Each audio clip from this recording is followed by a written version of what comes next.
Well, good afternoon, everyone. Steve Collins speaking.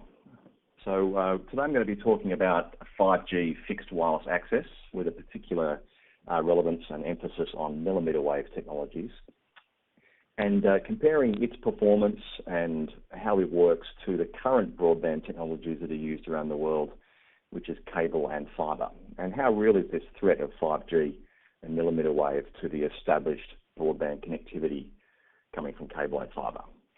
So without further ado, let's get into it. Okay, as been mentioned, we are going to take some questions at the end there. There is a chat window you can use on your screen to type them in, and we will collate those and get onto them towards the end of the presentation.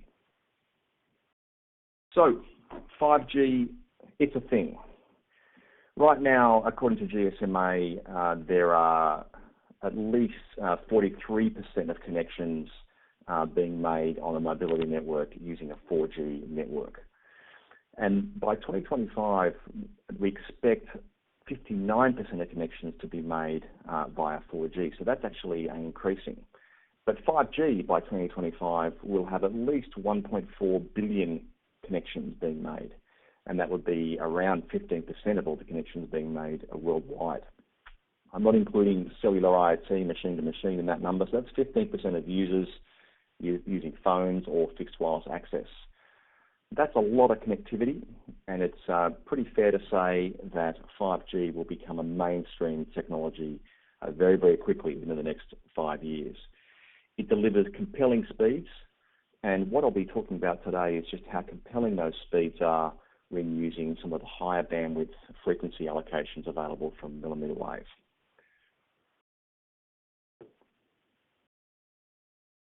So this slide is probably one of the more technical slides that we'll have today, so apologies if that's not something you want to read, but I think it's really important to understand with 5G just how spectrum is being made available and how this compares to the user experience that you will get as an end user.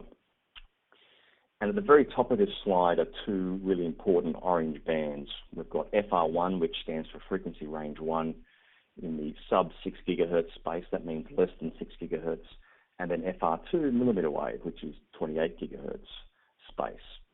And these have been divided up on this slide into low, mid, high, and ultra high bands. The low, mid, and high band frequency allocations that are here is exactly what's being used today in 4G, and mostly around the world it's low and mid band. And you can see the primary use case that's being used for those frequencies are things like handsets, Internet of Things, and the like. There is some fixed wireless in there, but it isn't mainstream by any means.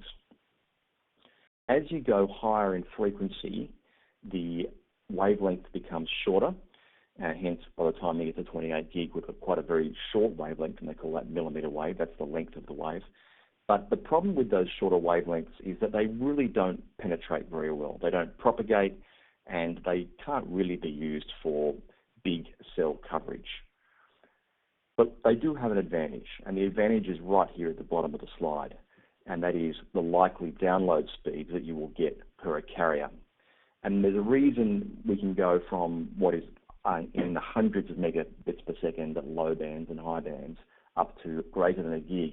And the reason is the channel bandwidth that can be made available. This is the amount of spare spectrum that the regulator has to issue, and the amount of spare spectrum that can be handed out to an operator to use for these services. Up at the mmWave space in FR2, there is a fair bit of spectrum available. There is gigahertz and gigahertz of spare spectrum. And so when they slice it up and they hand it out to operators to use, they will be handing it out in hundreds of megahertz slots. And 5G allows for up to 800 megahertz in a channel slot. At those channel bandwidths, at that sort of amount of allocated space, think of it like a freeway or a big road going through the countryside. The more lanes you have, the wider the road, the more traffic you can throw down it, and the greater speed that can be allocated. So in the mmWave space, you can genuinely have gigabits per second of speed allocated to a connection, which sounds great, and it is great, but there is a limitation which is around this propagation and penetration piece. So what we're seeing today around the world mostly is 5G connections and 5G networks being built in the high band and ultra-high band space. This is the 3 to 4 gigahertz space. There's an exception to that, which is Verizon in the US, which does have some millimeter wave, but largely speaking around the world, the lion's share of all operators are doing everything they can over the high band 3.5 gig space. Okay, so I'm going to move on now to the next slide, but I wanted to start with this technical presentation because it's really important to understand the importance of this millimeter wave connection and the limitations of the propagation. I'll be talking back to this as we proceed today. Okay, next, 5G fixed wireless. So fixed wireless is becoming the mainstream connection mode for 5G, in particular for millimeter wave. And fixed wireless is depicted here on this slide, which is the ability to provide a broadband connection from a tower or from a cell through to a building or a premise. And the important thing here is the concept of a broadband service. This is the sort of connection and the sort of facility that you would expect when you have a broadband connection from fiber or cable. It's something that is largely always on, it's something that's always available, and it's a connection that is reliable, and it doesn't really change depending on the time of the day that you use it. And historically, in the 4G space, 4G fixed wireless has suffered in this department because of the lack of channel bandwidth that's been allocated to 4G. So there are services around the world that provide fixed wireless over 4G, and largely speaking, they technically work, but the press around them is a little bit negative because of the congestion that occurs if too many users are on a cell. With 5G and millimeter wave, these cells are going to get a lot smaller, and the channel bandwidth is going to get a lot larger, so the performance will be greater. You can see on this slide a few different modes of 5G fixed wireless. There's the traditional tower that lives on a hill, and that's radiating a signal through the air to rooftop or line of sight to the top of the building. But in 5G, there's a lot of other press and a lot of other networks that are thinking of putting smaller cells that might live in here we have on a lamp post, or it might be a bus stop, or they might be just coming out of the side of the building and throwing a signal across the street and into the side of the home. We call these fixed wireless because the connection from the base station to the device is wireless and is being made through the air, but it is fixed because the device is in a fixed location and the mobility part of the network isn't really being exercised. The device is connected to a single cell most of the time, and it's not driving down the road as it would in a mobile handset. The reason the industry is really getting focused on fixed wireless as the first use case is because this topology can be made to work in millimeter wave with the limitations around propagation and penetration. So what are some of these limitations of millimeter wave technology, and how's the industry responding? So I've mentioned already that mobility and handsets aren't very well suited to millimeter wave, and that's why fixed wireless is becoming the main use case. So that's the case. In-building coverage has some negative press around it being unpredictable and hard to work with. And what we're finding in the market is that millimeter wave actually is quite surprising. It seems to find a way. It can go, because of the small wavelength, it can go through cracks in the floor, under doors, through windows, and it bounces a lot. It bounces off hard surfaces.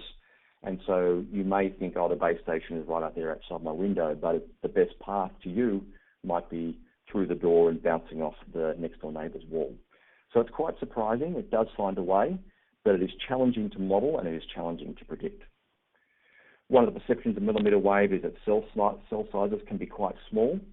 And what we're going to see in the market is we're going to see a more ubiquitous availability of millimeter wave small cells, and there's going to be a lot more of them at lower levels instead of at high altitudes. Millimeter wave we're seeing can propagate for a number of kilometres or a number of miles for certain service types, but to do that you need certain types of installations and maybe even up above the line of the eave of the building. One of the perceptions in the market is that millimeter wave is still a long way off. It's got years before it's going to become mainstream, and what I'm here to say today is that actually we're finding without experimentation and our design is that millimeter wave is actually working now. We have silicon. it's become mainstream, and we're going to see commercial rollouts in 2020 this year. Lastly, mmWave is unreliable as a perception, but with the reflections we're seeing, and with the right sort of CPE, customer premises equipment, with some intelligence and some autonomous intelligent antennas, we're finding that it can be made quite reliable. And we think this year is the turning point for the technology. So what we're seeing in the market is that all the disparate access technologies that have been around, these are things like fiber and 4G, 5G, ADSL, VDSL, GFast, and cable DOCSIS, these technologies, which have been relatively siloed until today, are starting to come together into a greater than a gigabit type service. And the infrastructure that operators have deployed and the infrastructure that they've built, which are in these silos, are by necessity going to need to come together into a converged core to make that viable for the end user. I'm going to show you a couple of network architectures here now, and I don't want everyone to worry too much about all of the acronyms that we see here. The concept is what is important. Here on this slide, I have a few different types of networks. In the grey box, I have some traditional fixed networks. CCAP is a cable network connected to a BNG, and a BNG is a broadband network gateway. It's the thing that connects a network to the internet. So at the top, we have a cable type of architecture, and the next down we have OLTs. That's a fiber network connected by a BNG out into the internet. The next one down, we have a copper type of network on a VDSL or a GFast connected by a BNG. These are traditional ways that networks connect out to the internet. This is highly simplified from what a network architecture really looks like. Then at the bottom in the blue box is how a mobile core or a mobile network will be architected today. And you can see the big difference here is that the mobile core is a different type of architecture, and there is no BNG that connects you out of the network, because the mobile network core is architected by 3GPP and it is by necessity different. And so you can see mobile phones and fixed wireless coming via the radio access network into a core and then out to the net, to the internet. So everything today is rigid, and they are disparate architectures. That's the point to take away from this. And in the future, this is by necessity going to change.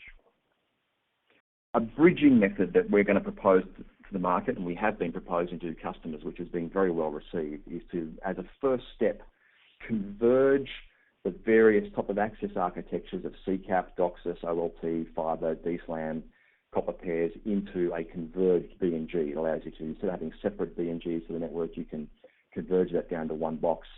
And by necessity, the fixed wireless traffic, instead of having it come along and go through the mobile core and out to the network, we can now go up into this fixed network, segregate the traffic out, and into a fixed wireless core and a BNG and out to the network. This allows you to, as an operator, offer a fixed wireless service to a house that looks and feels and behaves a lot more like these fixed networks up here that you traditionally get from cable, fiber, and copper pair. And this is a really important step, because I mentioned at the head of this presentation that the important thing to make fixed wireless work is for the end user to experience a broadband service that works and behaves technically and operationally like a broadband service you get from these fixed line technologies.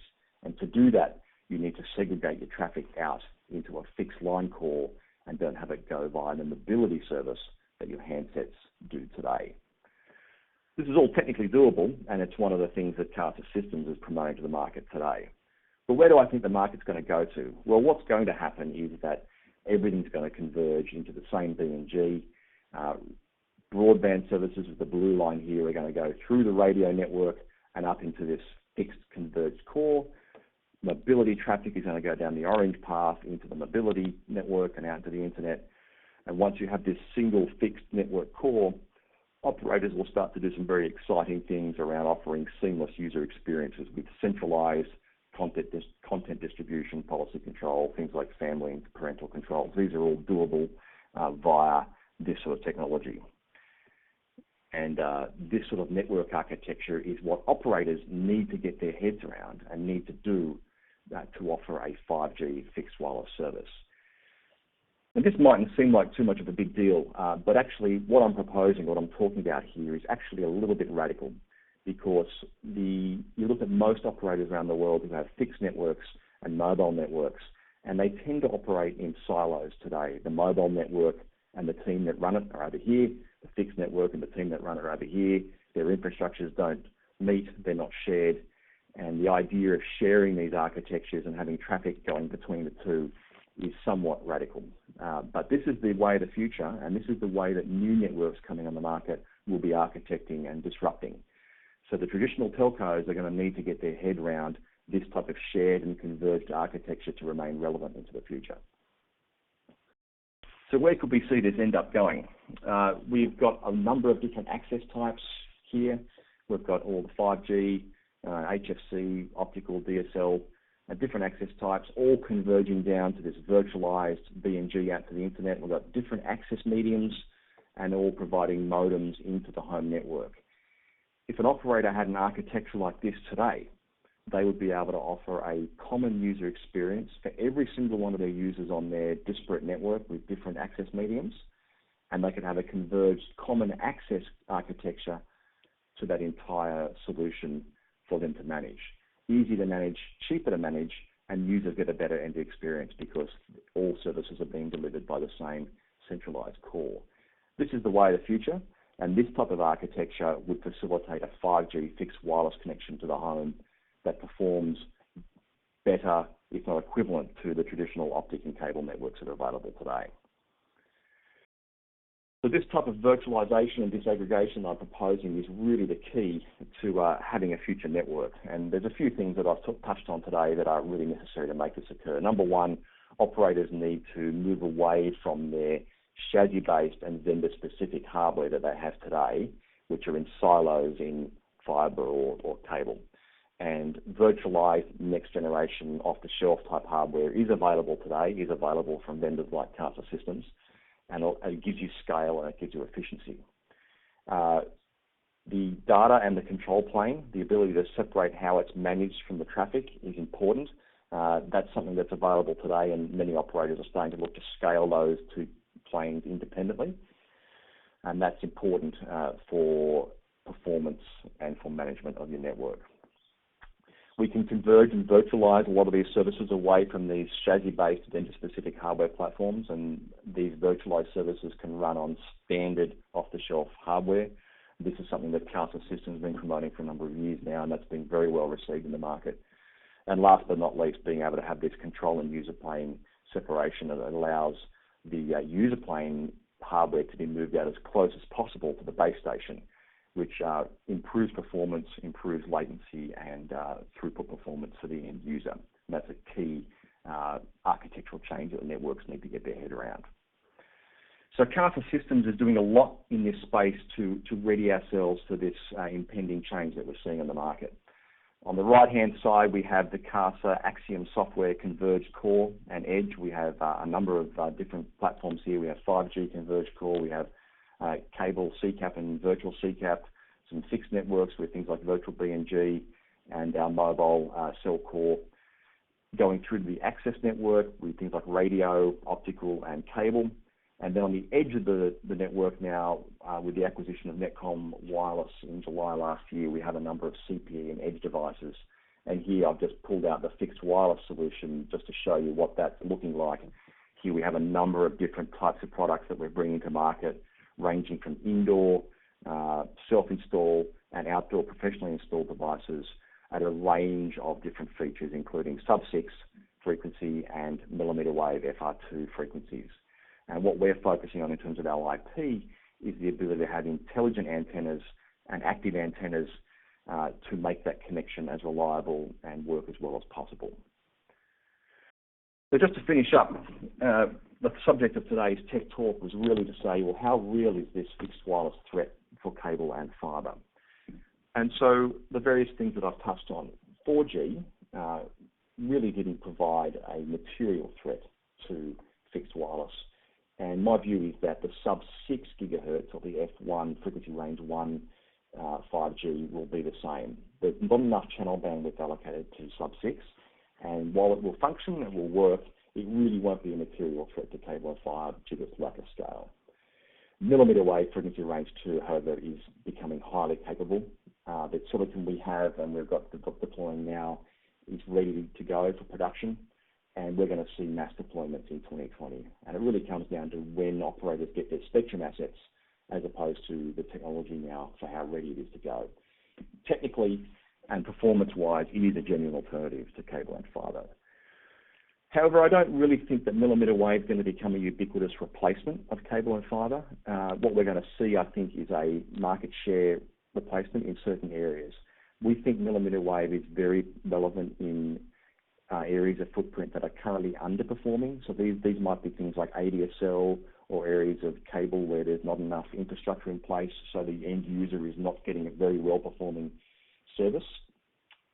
And I also think there's going to be lots of disruptors turning up in the market. The ability to come into a market and put a wireless network in place is a lot easier now than it is to come in and put a whole new cable network or a fibre network.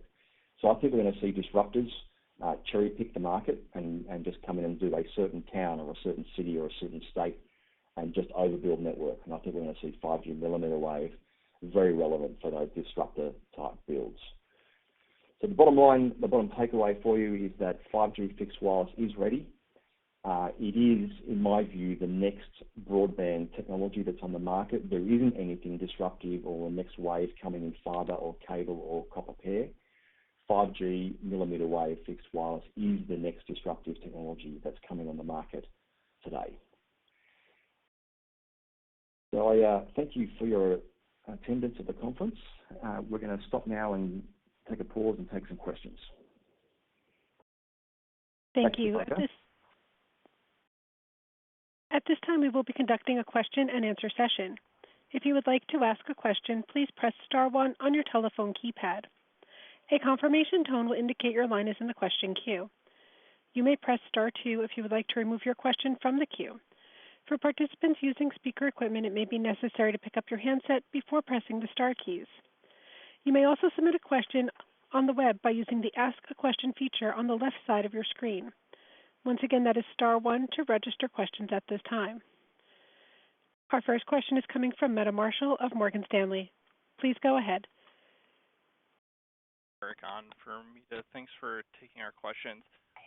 Maybe it seems that you touched on it a bit, but just from your perspective, do you think that mid-band spectrum needs to be available to see larger deployments of fixed wireless? And maybe on that, kind of what changes will need to take place to solutions, if any, to adapt mid-band from millimeter wave?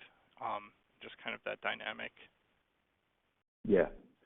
So you're talking about this mid-band frequency. I'll just move the slide back here to the various allocations. You're talking about mid-band as in the sort of the middle gigahertz frequency spaces, right. I assume. Yeah, cool. So right now, the way the standard is written, this is 3GPP, is millimeter wave doesn't function on its own. This millimeter wave spectrum up here in FR2 is used as like a traffic channel, and all the signaling for control and authentication and call setup and the ability to create the message is done down in the lower bands. And which band is used is actually up to the operator. It can be low, it can be mid, it can be in the high, but you need to have some frequency range 1 to anchor and control channel the whole network. That's what they call non-standalone mode in 5G, and that's how it works today. There is a new release of 3GPP that supports, it's coming out now, that supports what they call standalone 5G. That's not ready for mainstream yet, and we're not going to see that in the market. Really, they're saying next year, but I think it's going to be towards the end of next year when we see standalone solutions. So for the next 2 years at least, you do need some anchor band down in the mids or the high bands, depending on what spectrum asset you own, to just be able to run 5G. Into the future, in a number of years from now, would it be possible to just have millimeter wave only? I would say almost certainly not. And the reason for that is because of the way millimeter wave works. You do need to have a more reliable and low speed, if you like, control channel to handle all the authentication and the like. So I think you do need some FR1, even if it's a very tiny, tiny slice of FR1, which could happen over a shared spectrum like a CBRS or something like that. You wouldn't necessarily have to have a license to it. But I do think you need some FR1 just to have the control and authentication channel. Thanks. That's helpful. It makes a lot of sense. And then just kind of as given some of the just complexities as well with mmWave that you kind of touched on, what involvement do customers have in installation for, say, a fixed wireless installation? Right. Does it require a truck roll, or is it something Right. where customers could actually just plug in themselves? Yeah. So the answer to that is going to be watch this space. We have on the screen here now, I have a range of indoor and outdoor looking products. This one at the bottom here is a truck roll, professionally installed one. These ones at the top are custom self-install. The Holy Grail is a self-install mmWave unit that the customer can put in without a truck roll. That will save a lot of costs and a lot of logistics, and that's what we're aiming at. The vendor that brings that type of solution to the market first, I believe, is going to be the vendor that really cracks this market open, and it's definitely what we're aiming at. Got it. That makes sense. Thank you. Right. Thank you. Our next question is coming from Tim Savardrell of Northland Capital Research. Please go ahead. Hi, good afternoon. And thanks for the session here. My question is on cost of 5G fixed wireless solutions from an operator standpoint relative to what's out there in cable and fiber now, realizing that equation might change, relative to carriers with fiber already in the ground, or on the wireless side, obviously you're maybe having to build some fiber, but not a ton. So I wonder if you could address the overall, kind of cost per bit equation of 5G fixed wireless relative to current alternatives, under different scenarios. Thanks. Okay. All right, I'll give this a go. I haven't got those numbers in front of me, so I'm not going to be able to give you some accurate numbers, but I'll try and give you a steer for the orders of magnitude and where it sits. So the answer is, unfortunately, it depends. When you already own the assets in the ground or in the air, these are things that almost certainly have already been depreciated, and being able to sweat those existing assets for a bit longer is a great thing to be able to do if you can. However, it is very true to say that if you look at running fixed line networks into any home, be it any technology, the last mile, the last bit of connectivity from the street and into the building itself tends to become the most expensive part of the deployment. And the reason for that is logistical. Getting through the building, getting into the building requires appointments, it requires people to be home, it requires things to be dug up and put into homes, and the make good on that is quite expensive. So the ability to roll fiber to base stations, G-Node Bs, is much easier than running fiber into a person's home. And for that reason, wireless is very attractive, because you can put the base station out on a light pole or what have you, and that last mile can be conducted via the wireless. It is true to say that 5G CPE, the physical product that goes in the home, is a more expensive hardware solution than a cable CPE or an optical ONT. The technology is a lot more complicated. But then the infrastructure to go and connect that up is a lot easier, because you don't have to go and dig up the person's home. So per bit, cost per bit and the like, if you have existing infrastructure out the front of the home, it probably would be cheaper to run the existing fixed line in, provided the house or the premise has good access. However, as soon as you get to the situation where the house or the premise has troublesome access and you need to be digging up driveways and putting things in the ground and making appointments with users and making good, that cost advantage disappears very, very quickly. We've got some experience with an operator in Australia called NBN, who have multiple technology mixes. They have fixed line, they have wireless, and it's a relatively complicated formula. Wireless comes into its own really in the situations where the access to the building becomes even slightly problematic. As soon as it becomes not easy, then wireless becomes cheaper. But if it's very, very easy, a modern building with cable ducts, then the fixed line infrastructures can be cheaper, provided you have the infrastructure already out the front of the building. And if you're a disruptor network, if you're a new player on the market, then you have no fixed assets out the front of buildings, and then wireless is by far cheaper to put in. So it depends what you're trying to do, it depends what you have in the ground today. I know that's a furry answer, but it's the best I can do at short notice. No, that's great. I appreciate it. And just to follow up, and you mentioned the kind of CPE cost. I imagine, and you previously mentioned kind of silicon being available for 5G millimeter wave, although it seems like other materials besides silicon could be important in enabling that type of stuff. So I wonder if you could, kind of address that both, is from a silicon perspective or a component perspective, is that, the primary driver of CPE costs? And as you look at that enabling semiconductor or component technology landscape, how is it shaping up from your perspective? We're talking about one or two big guys, or are there a lot of guys trying to do this? Thanks. Okay, so at the moment, there's an ecosystem of one big guy who can do the stuff, and that is Qualcomm. We're a Qualcomm licensee. We've been a Qualcomm licensee for many years, and today on the market, in terms of the publicly available market, Qualcomm is the only vendor that really has a solution ready for prime time. There is another vendor, Huawei, that has their own silicon. That market is very small because Huawei don't make that silicon available for other vendors to use. It's Huawei only, and they use it for themselves.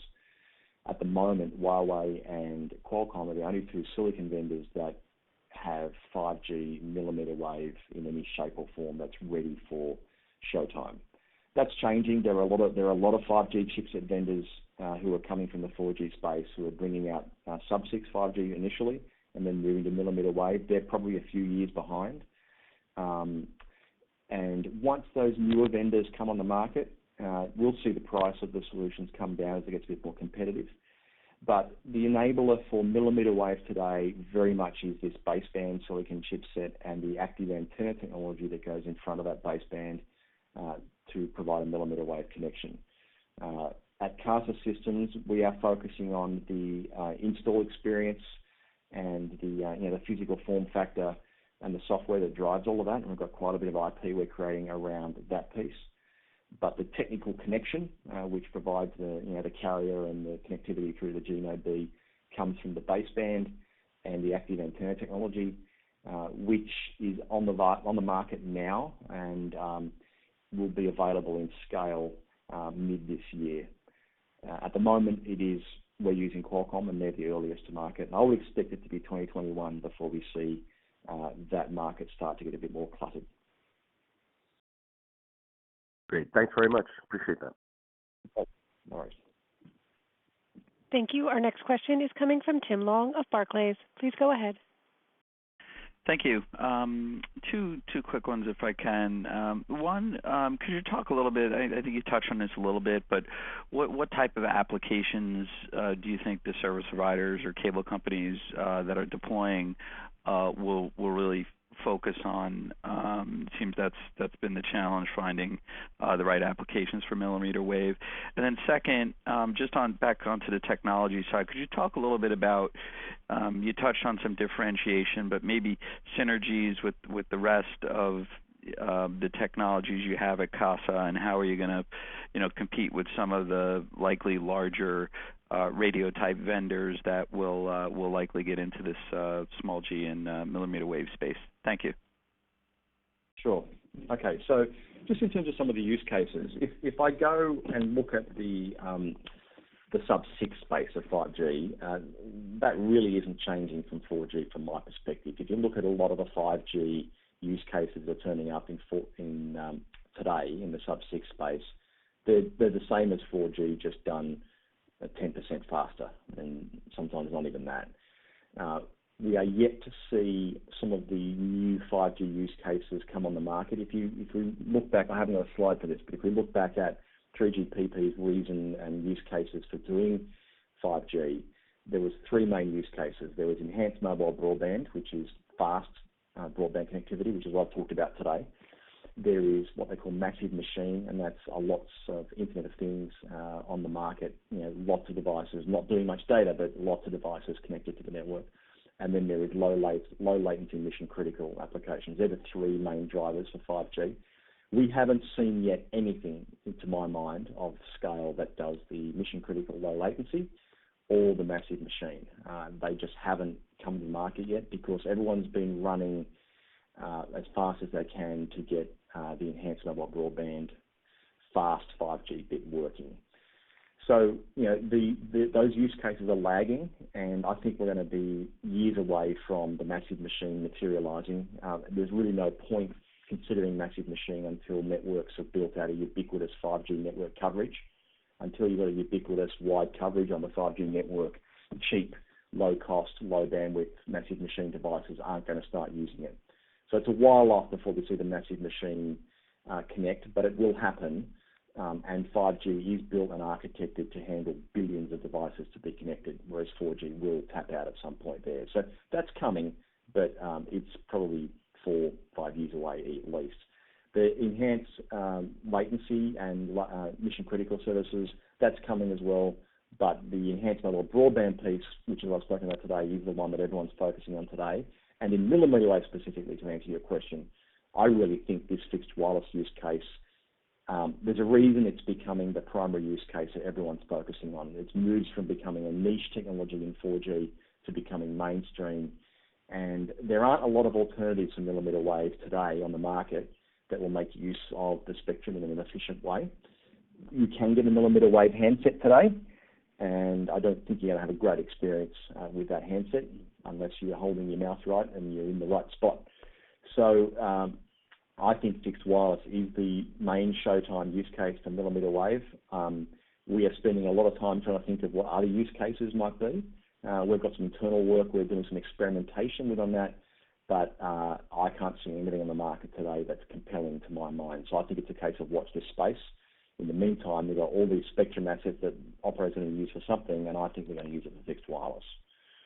So that's the use case question, and then we've got the competitive landscape. So it is true to say that there are a lot of big infrastructure vendors who have technology in this space. Where does Casa Systems focus? Well, this slide that's on the screen now is actually is where we're focusing, and we're being quite selective. The infrastructure that goes into a telco network is complex, and it is large, and it is diverse. And we are focusing very much on the broadband connectivity piece. Casa Systems is a broadband technology provider. And so we're focusing very much on the ability of being able to provide a traffic flow all the way from the house, where the devices are here, through the radio core and into the network core and out into the internet using the BNG. So if you follow those bits, if you like, along that traffic path through the network and out to the home, that's where you're seeing the Casa technology sit. There's a lot of technology that sits around that the big infrastructure vendors have around billing and around the maintenance of the network, and they're big systems, and we're going to leave them to that because that's an established network and often is being upgraded from 4G.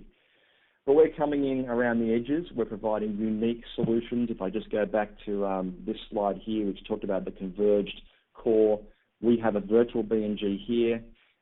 We have a device that runs on off-the-shelf hardware. These are things that the infrastructure vendors don't have today, and yet we do. We have an off-the-shelf production VBNG that's available today, and operators are doing work with that now. So we will be selective. We will pick the bits of functionality where the vendors have been, if you like, stuck in the past with their chassis-based infrastructure, and we'll come in and take those pieces out of the equation. So I hope that answers your question. Oh, yeah, that's great. Thank you. All right. Thank you. Our next question is coming from Rich Valera of Needham & Company. Please go ahead. Thank you. Question on the CPE. It seems the thing that could change the economics versus prior attempts to use mmWave for fixed wireless access is the holy grail sort of self-install inside antenna deployment, whereas if you're using an external antenna, you probably need a truck roll, and the economics aren't going to be much different. So can you just go into more depth on, do you see a viable path to mmWave having an indoor-only deployment CPE, and when might that be if you think that's the case? Okay, I've got to be a little bit careful here because you're talking about a product that I've alluded to today but we haven't yet announced, and we've still got some work to do before we get to that point. We're aiming our R&D resources at solving this problem. I'm going to say watch this space, and we will, when we've cracked it, when we bring it to market, we'll be making some announcements, hopefully, to describe how this works. But it's fair to say that is the thing we're trying to work on, and there's a lot of technical things we have to knock off one by one before we'll get to the point where we can make that announcement. But it will be exciting, I believe, when operators will be able to have a millimeter wave connection into the home and not require a truck roll and a technician to go and install it, because the cost and logistic exercises to go and facilitate that are one of the barriers to the adoption of the technology. But it's a bit early for me to be able to describe, I'm afraid, because we haven't announced that to the market yet. No, completely agreed. And so is it fair to say then that the initial deployments you are talking about will require an external antenna of some kind? Look, I think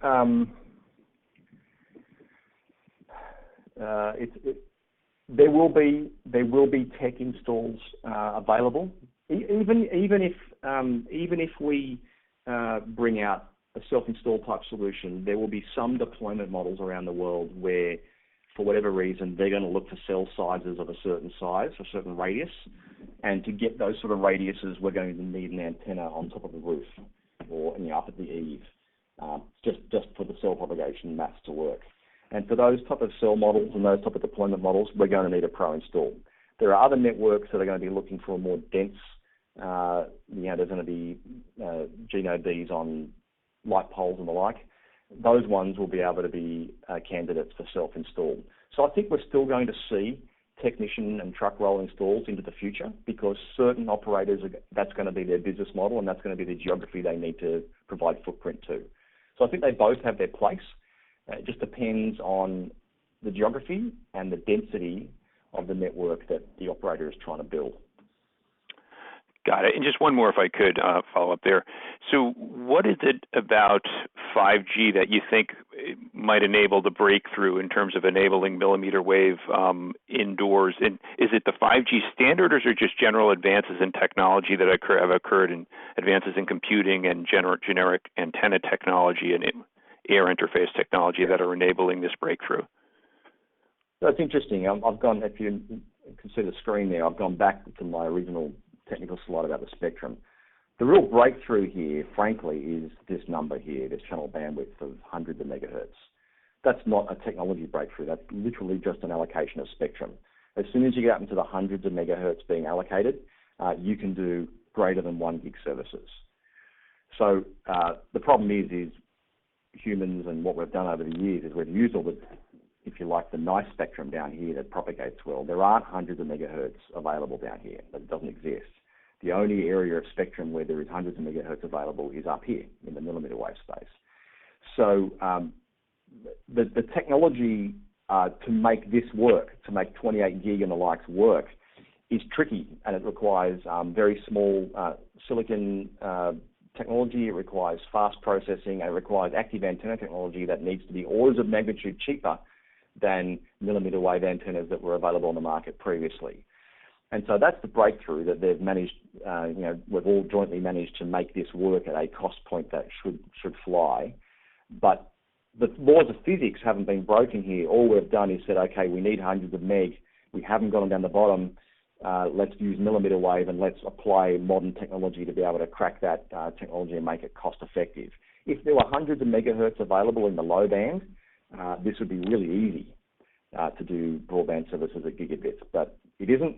The only availability is up here in the millimeter wave space, and the technology had to evolve very quickly to make the antennas at a right price point and a functionality that can be used by users. So there's a lot of things coming together. The 3GPP standard hasn't kind of done anything special to enable it. It's just worked out all of the signaling and aligned everything so that multiple vendors can play in the same sandpit and their gear will work together. Got it. Question. Thanks very much. Appreciate it. You got it. Thank you. Once again, ladies and gentlemen, if you would like to ask a question, you may press star 1 on your telephone keypad at this time. You may also use the Ask a Question box on the left-hand side of the web screen. At this time, I'll turn it over to Monica for web questions. Hi, we have two web questions. The first is, you've talked about the importance of common user experience. What are some specific examples of differences that exist today between the fixed line user experience and non-converged user experience, fixed wireless user experience? Yeah, okay. So that's a good question. So the answer is it depends. the real difference here is mobile networks have been built to run a mobile service. This is your traditional handset. And so when the system is architected, they think of the number of users that may be connected to a sector on a cell, and they metric that cell and that base station accordingly with maths that involve fluid numbers of users coming in and out of coverage range. That's how they metric a mobile network, because they think of handsets in handbags and pockets coming in and out of networks. As soon as you've put a fixed device onto the network that's screwed to the side of the house or sits on the shelf of the house, that changes the maths substantially. It seems very subtle, but you've now got connections to the mobile network that don't move off that cell. They stay on that cell and they live there forever, constantly using cell resources.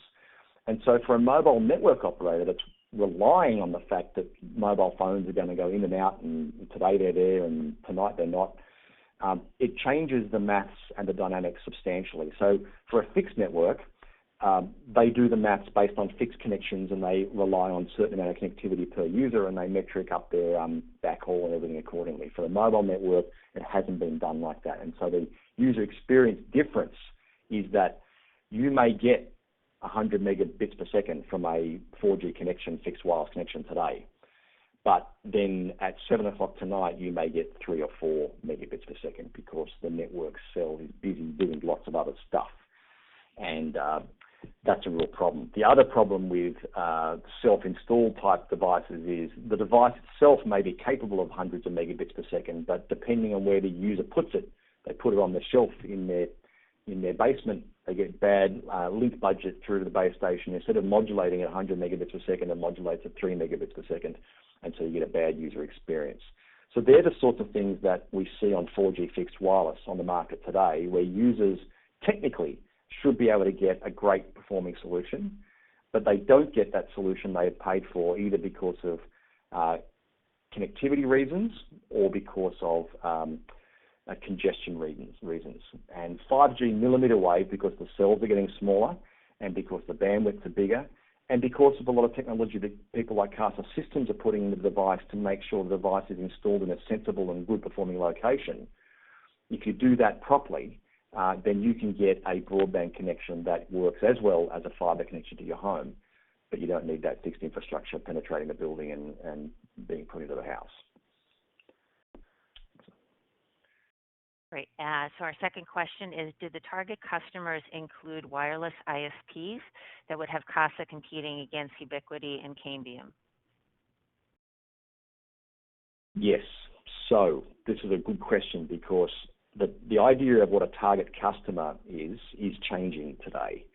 And we've always thought of mobile networks as being your traditional mobile telecommunications operator who has bought a whole bunch of spectrum from the government or licensed a whole bunch of spectrum from the government. That's a big capital fund you put up front, you put billions of dollars up front, you get some spectrum, and then off you go with your capital money and build a network. That's been the traditional model for the wireless network operators. That's changing, and what we're seeing is one of the very interesting features of 5G is this feature which you may have heard of called neutral host. And neutral hosts allows you in 5G to, inverted commas, properly architect a network that allows you to not necessarily own the radio infrastructure or even the spectrum. 5G allows you in a standards-based way to have a third-party vendor who's a non-operator to implement cells, cell tower, fiber backhaul, and even own the spectrum, which can then be shared amongst other operators. And then you can, as an operator, you can come in and offer that connectivity to your end user, and you focus on the user experience, not on building the network. So as cells get smaller, footprint gets denser, we anticipate this neutral host model will become a great enabler for the technology. And you'll see other companies start to come on the market who may not be traditional telcos. If you look at Japan, there's a new operator there in the market called Rakuten. Rakuten is not a telco. They're actually an internet company first and foremost. They're an IT company that's good at running data centers. They're good at running data-related services. They're now Japan's fastest growing mobile operator by subscriber count, to my knowledge. And they're just a virtualized IT company. So you can, as Rakuten, you can come in, offer your IT services and utilize neutral host services for the radio spectrum, backhaul, and cell towers, and suddenly you're a new telco. So target customers could be WISPs. Target customers could be IT providers who decide to become a telco because they don't need to, under 5G, necessarily own the spectrum and the infrastructure. And this is the great enabler that's coming with 5G for this market, because if you've got competitive types of products coming on the market for the end users, the users have a selection of choice, and the big traditional telcos who had a monopoly in this space are going to have to adapt, and they're going to have to get smart with network architectures that evolve and become modern. And that's where Casa Systems is positioning ourselves, because we have those technologies. We have the virtualized services, which is more of an IT type service than a traditional telco service, and that's the way of the future. Great. Thank you, Steve. And it looks like there's no more questions. Thank you, everyone, for your time and your questions. That concludes today's call.